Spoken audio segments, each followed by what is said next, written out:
The C-SPAN networks bring you long-form public affairs programming from the nation's capital and are a public service of your television provider. C-SPAN, created by cable.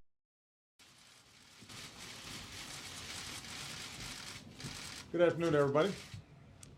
Before I discuss the situation in Congress, let me say a few things about two important opportunities in our foreign policy. Just now, I spoke on the phone with President Rouhani of the Islamic Republic of Iran. The two of us discussed our ongoing efforts to reach an agreement over Iran's nuclear program. I reiterated to President Rouhani what I said in New York. While there will surely be important obstacles to moving forward, and success is by no means guaranteed, I believe we can reach a comprehensive solution. I've directed Secretary Kerry to continue pursuing this diplomatic effort with the Iranian government.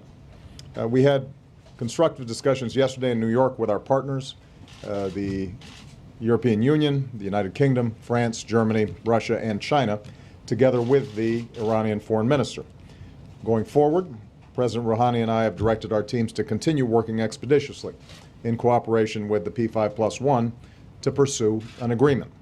And throughout this process, we'll stay in close touch with our friends and allies in the region, including Israel. Now, we're mindful of all the challenges ahead. The very fact that this was the first communications between an American and Iranian president since 1979 underscores the deep mistrust between our countries, but it also indicates the prospect of moving beyond that difficult history. I do believe that there is a basis for a resolution. Iran's supreme leader has issued a fatwa against the development of nuclear weapons. President Rouhani has indicated that Iran will never develop nuclear weapons. I've made clear that we respect the right of the Iranian people to access peaceful nuclear energy in the context of Iran meeting its obligations. So the test will be meaningful, transparent, and verifiable actions, which can also bring relief from the comprehensive international sanctions that are currently in place. Resolving this issue obviously could also serve as a major step forward in a new relationship between the United States and the Islamic Republic of Iran, one based on mutual interest and mutual respect. It would also help facilitate a better relationship between Iran and the international community, as well as others in the region, one that would help the Iranian people fulfill their extraordinary potential, but also help us address other concerns that could bring greater peace and stability in the Middle East. A path to a meaningful agreement will be difficult, and at this point both sides have significant concerns that will have to be overcome. But I believe we've got a responsibility to pursue diplomacy, and that we have a unique opportunity to make progress with the new leadership in Tehran. I also communicated to President Rouhani my deep respect for the Iranian people. Now, as I said before, this comes on the same day that we can accomplish a major diplomatic breakthrough on Syria, as the United Nations Security Council will vote on a resolution that would require the Assad regime to put its chemical weapons under international control so they can ultimately be destroyed. This binding resolution will ensure that the Assad regime must keep its commitments or face consequences. We'll have to be vigilant about following through, but this could be a significant victory for the international community and demonstrate how strong diplomacy can allow us to secure our country and pursue a better world. Now, America's security and leadership don't just depend on our military strength or our alliances or our diplomacy. First and foremost, America's strength depends on a strong economy, where our middle class is growing and everyone who works hard has a chance to get ahead. So let me say a few words about the situation that's developed over the past few weeks on Capitol Hill. Here at home, the United States Congress has two pressing responsibilities: pass a budget on time and pay our bills on time. If Congress chooses not to pass a budget by Monday, the end of the fiscal year, they will shut down the government along with many vital services that the American people depend on. The good news is, within the past couple of hours, the United States Senate, Democrats and Republicans, acted responsibly by voting to keep our government open and delivering the services the American people expect. Now it's up to the Republicans in the House of Representatives to do the same. I say that because Obviously, Democrats have a great interest in making sure that these vital services continue to help the American people. So far, the Republicans in the House of Representatives have refused to move forward. And here's the thing. Unlike the last time they threatened this course of action, this debate isn't really about deficits. In fact, our deficits are falling at the fastest pace that they have in 60 years. By the end of this year, we will have cut our deficits by more than half since I took office. So that's not what this is about. And in fact, if you've been following the discussion, the Republicans in the House don't even make a pretense that that's what this is about. Instead, the House Republicans are so concerned with appeasing the Tea Party that they've threatened a government shutdown or worse unless I gut or repeal the Affordable Care Act. I said this yesterday, let me repeat it. That's not going to happen. More than 100 million Americans currently already have new benefits and protections under the law. On Tuesday, about 40 million more Americans will be able to finally buy quality, affordable health care, just like anybody else. Those marketplaces will be open for business on Tuesday, no matter what, even if there's a government shutdown. That's a done deal.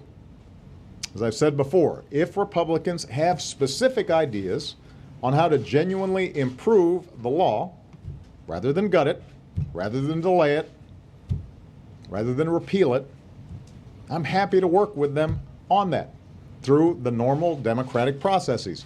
But that will not happen under the threat of a shutdown. So over the next 3 days, House Republicans will have to decide whether to join the Senate and keep the government open or shut it down because they can't get their way on an issue that has nothing to do with the deficit. I realize that a lot of what's taking place right now is political grandstanding, but this grandstanding has real effects on real people. If the government shuts down on Tuesday, military personnel, including those risking their lives overseas for us right now, will not get paid on time. Federal loans for rural communities, small business owners, families buying a home will be frozen. I'm already starting to get letters from people worried that this will have an impact on them directly. Critical research into life-saving discoveries will be immediately halted. The federal government has a large role across the country and touches the lives of millions of people, and those people will be harmed. And even the threat of a shutdown already is probably having a dampening effect on our economy. We saw that the last time these kinds of shenanigans were happening up on Capitol Hill. So to any Republican in Congress who's currently watching, I'd encourage you to think about who you're hurting. There are probably young people in your office right now who came to work for you without much pay because they believed that public service was noble. You're preparing to send them home without a paycheck. You've got families with kids back in your districts who serve their country in the federal government. And now they might have to plan how they're going to get by if you shut the government down. Past shutdowns have disrupted the economy, and this shutdown would as well. It would throw a wrench into the gears of our economy at a time when those gears have gained some traction. And that's why many Republican senators and many Republican governors have urged Republicans to knock it off, pass a budget, and move on. Let's get this done. This brings me to Congress's second responsibility. Once they vote to keep the government open, they also have to vote within the next couple of weeks to allow the Treasury to pay the bills for the money that Congress has already spent. I want to repeat, raising the debt ceiling is simply authorizing the Treasury to pay for what Congress has already authorized. Failure to meet this responsibility would be far more dangerous than a government shutdown. It would effectively be an economic shutdown with impacts not just here, but around the world. We don't fully understand what might happen, the dangers involved, because no Congress has ever actually threatened default. But we know it would have a profound destabilizing effect on the entire economy, on the world economy, because America is the bedrock of world investment. The dollar is the reserve currency. The debt that is issued by the Treasury is the foundation for our capital markets. That's why you don't fool with it. Now, some Republicans have suggested that unless I agree to an even longer list of demands, not just gutting the health care law, but cutting taxes for millionaires or rolling back rules on big banks and polluters or other pet projects that they'd like to see, and they've been trying to get past over the last couple of years, that they would push the button, throw America into default for the first time in history, and risk throwing us back into a recession. Now, I am willing to work with anybody who wants to have a serious conversation about our fiscal future. I've demonstrated that by putting forward serious reforms to tax and entitlement programs that would bring down our long-term deficits. I have said in the past, and I will continue to say, that I'm willing to make a whole bunch of tough decisions, ones that may not be entirely welcomed by my own party. But we're not going to do this under the threat of blowing up the entire economy. I will not negotiate over Congress's responsibility to pay the bills that have already been racked up. Voting for the Treasury to pay America's bills is not a concession to me. That's not doing me a favor. That's simply carrying out the solemn responsibilities that come with holding office up there. I don't know how I can be more clear about this. Nobody gets to threaten the full faith and credit of the United States just to extract political concessions. No one gets to hurt our economy and millions of innocent people just because there are a couple of laws that you do not like. It has not been done in the past. We're not going to start doing it now. I'm not going to start setting a precedent, not just for me, but for future presidents, where one chamber in Congress can basically say each time there needs to be a vote to make sure Treasury pays its bills, we're not going to sign it unless our particular hobby horse gets advanced. Imagine if you had a Republican president and a Democratic speaker, and the Democratic speaker said, well, we're not going to pass the debt ceiling unless we raise corporate taxes by 40%, or unless we pass background checks on guns, or whatever other list of agenda items Democrats were interested in. Does anybody actually think that we would be hearing from Republicans that that was acceptable behavior? That's not how our constitutional system's designed.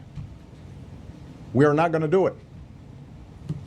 The American people have worked too hard to recover from a bunch of crises, several of them now over the last couple of years inflicted by some of the same folks in Congress that we're talking about now, to see extremists in Congress cause another crisis.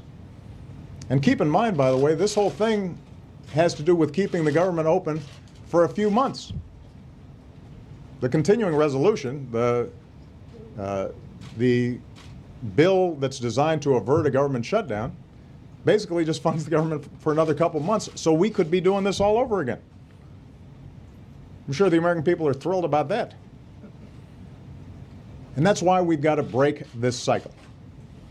My message to Congress is this: do not shut down the government, do not shut down the economy, pass a budget on time, pay our bills on time. Refocus on the everyday concerns of the American people. There will be differences between Democrats and Republicans. We can have all kinds of conversations about how to resolve those differences. There'll be areas where we can work together. There'll be areas where we disagree.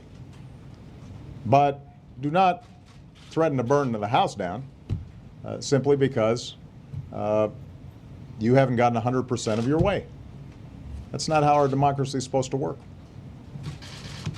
Every day that this goes on is another day that we're not focused on doing what we need to be focused on, which is rebuilding this great country of ours so that our middle class is growing and everybody's got opportunity if they're willing to work hard. That's what I'm focused on. That's what Congress should be focused on as well. Thank you very much, everybody. How did the Rouhani call come together? Why did you change your mind? A week ahead.